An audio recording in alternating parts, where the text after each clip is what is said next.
In the couple of previous videos, what did we see? We saw the Bohr's model, we saw how things were and everything, right?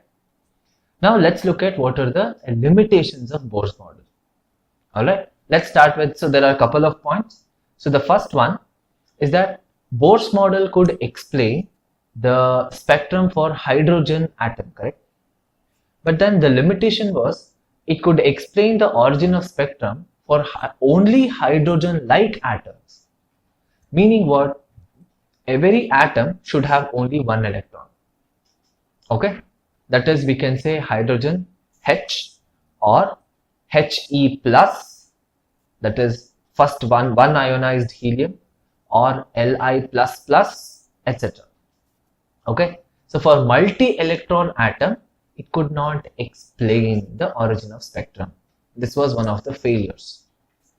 The second failure is that when these spectral lines were, when we see them, when we observe them under a very powerful microscope, these spectral lines, they consist of number of closely spaced lines. In the sense, one red line will have multiple red lines in it.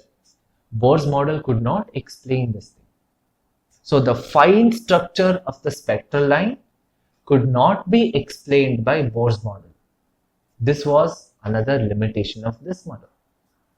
The third limitation is that when these spectral lines were subjected to electric and magnetic fields, they further split into parts.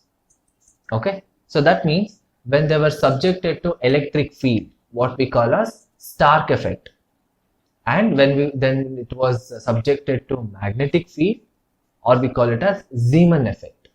This Stark effect and Zeeman effect could not be explained by Bohr's model.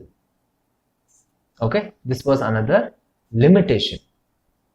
The next limitation was there was no information about the relative intensities of spectral lines.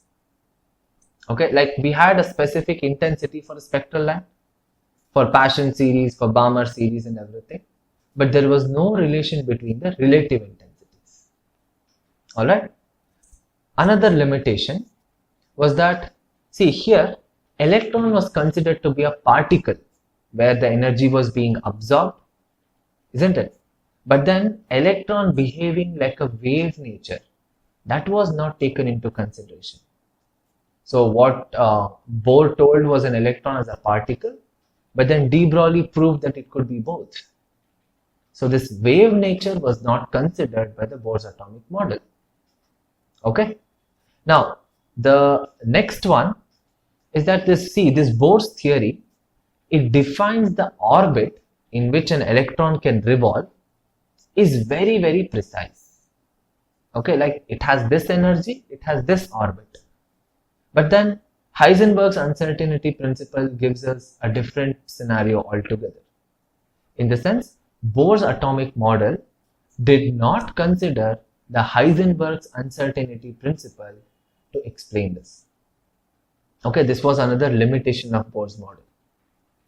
Okay, now the next one, you can say this is one of the limitations, is that, see, the charge distribution due to electrons is different in different orbits.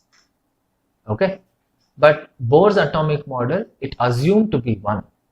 In the sense, one orbit has one charge. It did not differentiate the charges.